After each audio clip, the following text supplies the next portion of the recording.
आज की कहानी है वेताल कथा सूरसेन की कहानी। सूरसेन एक महान राजा भी है और पंडित भी। अपनी मदद करने वाले व्यक्ति के प्रति कैसा अनुचित एवं अन्यायपूर्ण व्यवहार किया है, यह जानने के लिए कहानी अंत तक सुनिए। बेताल कहानी सुनाने लगा। प्राचीन काल में गांधार देश पर राजा सूरसेन का शासन था। वे न केवल कुशल शासक थे, बल्कि उच्च कोटि के विद्वान भी थे। कलाओं को वे खूब प्रोत्साहन दिया करते थे।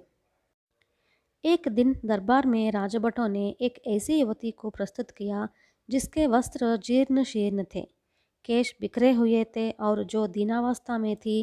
राजभट बोले, महाराज, यह युवती स्वर्णमुखी नदी में बहकर आई है। हमने इसकी शुश्रूषा कर इसके परिवार वालों के बारे में पूछा, लेकिन हमारे किसी प्रश्न का जवाब दिए बगैर वह बराबर रोई जा रही है।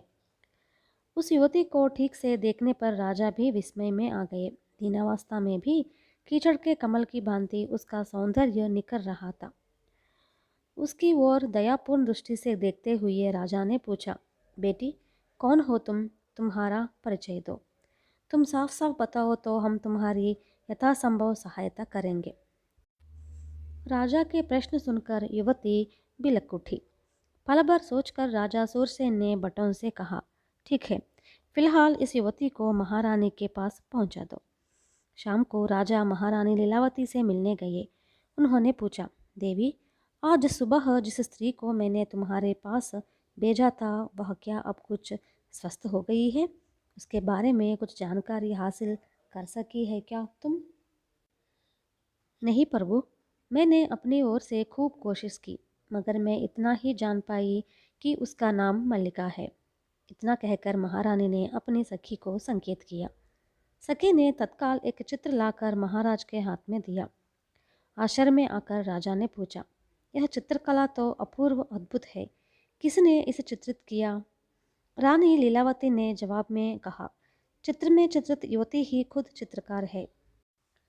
राजा शूरसेन चित्र देखकर एकदम चकित रह गए। वह चित्र साक्षात मल्लिका का ही था। क्या मल्लिका ने स्वयं इसे चित्रित किया है? राजा ने पुनः पूछा। हाँ हाँ, उसने स्वयं कहा है कि चित्रकला के साथ वह नृत्य कला भी जानती है। उसने यह भी कहा कि उसकी परीक्षा लेकर आप संतुष्ट हुए तो वह हमारे दरबार में स्थान पाना चाहती है। उसने कहा है कि आपके आने के बाद वह अपने नृत्य का प्रदर्शन करेगी। लीलावती ने कहा, तब तो अभी मैं देखना चाहता हूँ कि वह नृत्य कला में कितनी माहिर है। थोड़ी देर बाद लीलावती की सखी नर्तकी के वेश में मल्लिका को वहां ले आई। सजी हुई मल्लिका को देख राजा सूरसेन एकदम मुग्ध हो बैठे। सूरसेन की स्वीकृति में सिर हिलाया और राजदंपति को प्रणाम करके मल्लिका ने तत्काल अपना नृत्य आरंभ किया। नृत्य की समाप्ति पर तालियां बजाकर सूरसेन ने कहा, शाबाश मल्लिका, आज से तुम हमारे दरबार की प्रमुख नर्तिका हो। आइंदा तुम केवल नृत्य ही साधना करती रहो। बड़ी प्रसन्नता से राजदंपति के प्रति अपनी कृतज्ञता प्रकट कर मल्लिका वहां से चली गई। इसके बाद राजा सूरसेन वहां से सीधे गुप्त मंत्रण गृह में चले गए और मंत्री केशव भट्ट को बुला लाने का उन्होंने आदेश दिया। मंत्री के आगमन पर राजा ने उसको मल्लिका के बारे में सारा वृत्तांत सुनाया और उसको दरबारी नर्तकी के पद पर नियुक्त किए जाने का समाचार भी दिया। यह वृत्तांत सुनकर केशव भट्ट ने विकल होकर कहा, प्रभु, आपने यह क्या किया?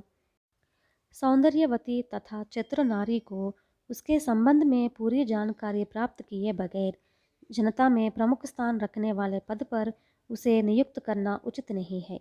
अब भी समय है, आप उसको दरबार में केवल आश्रय मात्र प्रदान कीजिए।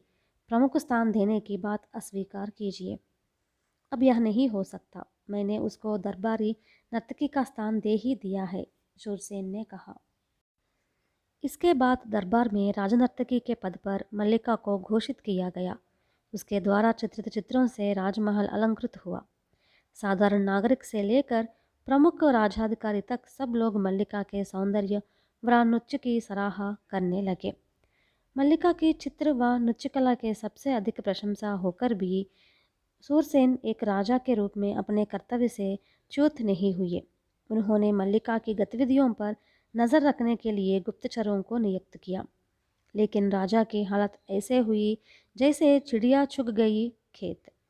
सूरसेन को जब पता चला कि मल्लिका पड़ोस देश कलिंग की गुप्तचर है, तब उन्होंने उसको अपने दरबार से हटा दिया। मगर तब तक कलिंग की सेनाओं ने गांधार देश पर हमला बोल दिया था। गांधार इस युद्ध के लिए सन्नद्ध न था, इसलिए राज्य कलिंग राजा विकर्ण के अधीन हो गया। कतिपय सैनिकों ने मिलकर रानी लीलावती और उसकी सखियों को राजमहल के गुप्त सुरंग मार्ग से ले जाकर उसके पिता चंपक देश के राजा के पास पहुंचा दिया। अपनी पराजित सेना से अलग होकर राजा सूरसेन अपने राज्य की सीमा पार वाले भील राजा की मदद मांगने चल पड़े। रास्ते में सड़क के किनारे उन्हें एक ज्योतिषी दिखाई दिया। कई लोग उसे घेरे हुए थे। यूं ही सूरसेन वहां पहुंचे और उन्होंने ज्योतिषी की ओर अपना हाथ बढ़ाया। हथेली देखकर ज्योतिषी ने कहा, हो, इस हाथ में महाराज का योग है। आपने कोई गलती की है और अब पछता रहे हैं, लेकिन आपका यह दुर्भाग्य ही भाग्य में बदल जाएगा और सब प्रकार से आपका शुभ ही होगा। उस क्षण तक राजा सूरसेन यह सोचकर व्याकुल थे कि उन्होंने अपने ही भूल की वजह से राज्य खो दिया है, परंतु ज्योतिषी की बातों से उनके मन में नया उत्साह और आत्मविश्वास जाग उठा। राजा जब वहां से जाने को हुए तब एक किसान का हाथ देखकर ज्योतिषी बोला, हो, चक्रवर्ती राजाओं को भी मात करने वाली हस्तरेखाएं हैं। तुम अपनी गरीबी से व्यतीत हो, लेकिन शीघ्र ही तुम्हें इंद्रभोग प्राप्त होने वाला है। ज्योतिषी की बातों पर हंसते हुए राजा सूरसेन भील राजा के प्रदेश की ओर आगे बढ़े। कुछ दिन बाद ही सूरसेन के ससुर चंपक नरेश ने कलिंग पर चढ़ाई कर दी और इधर सूरसेन से भील राजा की मदद से अपने देश पर कब्जा कर बैठे विकर्ण पर धावा बोल दिया और इस प्रकार दोनों राज्यों पर उसने अधिकार कर लिया। फिर एक बार राजा बने सूरसेन ने मल्लिका को बुलाकर कठोर स्वर में उससे पूछा, मल्लिका, जानती हो ना कि अब कलिंग राज्य हमारे हाथों में आया हुआ है? स्वीकृति में मल्लिका ने सिर्फ सिर हिला दिया। तब तो और एक बात भी जान लो, तुम राजा सूरसेन की दरबारी नर्तकी हो, केवल नर्तकी, समझी? सूरसेन ने कहा।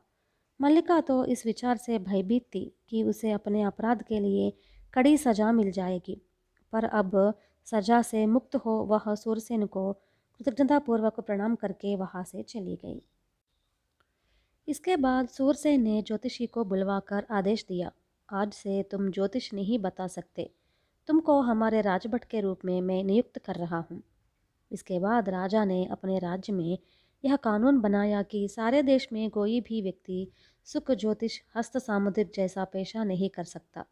ये दोनों केवल शास्त्र के रूप में सीखे जा सकते हैं। यह कहानी सुनाकर बेताल ने कहा, राजन, क्या सूरसेन का व्यवहार न्याय विरुद्ध नहीं है? उन्हें धोखा देने वाली स्त्री को उन्होंने फिर नर्तकी का पद प्रदान किया और उनमें नया उत्साह पैदा करने वाले ज्योतिषी को उसके पेशे से वंचित किया। इस संदेह का समाधान जानकर भी न बताए तो आपके मस्तक के टुकड़े टुकड़े होकर बिखर जाएंगे। विक्रमार्क ने जवाब देते हुए कहा, सूरसेन का व्यवहार न्याय विरुद्ध बिल्कुल नहीं है। ज्योतिषी ने किसान युवक का जो भविष्य बताया, उससे राजा समझ चुके कि वह ज्योतिष संबंधी ज्ञान बिल्कुल नहीं रखता। ऐसे लोगों द्वारा दी गई भविष्यवाणी जनता की मानसिक स्थिति को हानि पहुंचा सकती है, मगर साथ ही वह कंगाल ना बने, इस इरादे से ज्योतिषी को अपने दरबार में नौकरी भी दी। अब रही मल्लिका की बात। वैयक्तिक रूप में वह एक अपूर्व कलाविज्ञ है। राजा खुद बड़े कला प्रेमी है। जिस राजा ने मल्लिका को अपने गुप्तचर के रूप में नियुक्त किया था, वह खुद तो अपना राज्य ही खो बैठा। इसका तात्पर्य है कि अब वह किसी के हाथ की हथियार नहीं है। वह अब खुद खूब चमक सकती है, मगर किसी का सर काट नहीं सकती। यही कारण है कि वह कलासक्त शूरसेन ने मल्लिका के कला कौशल को अपने देश की निजी संपत्ति बनाकर दूरदर्शिता प्रकट की है।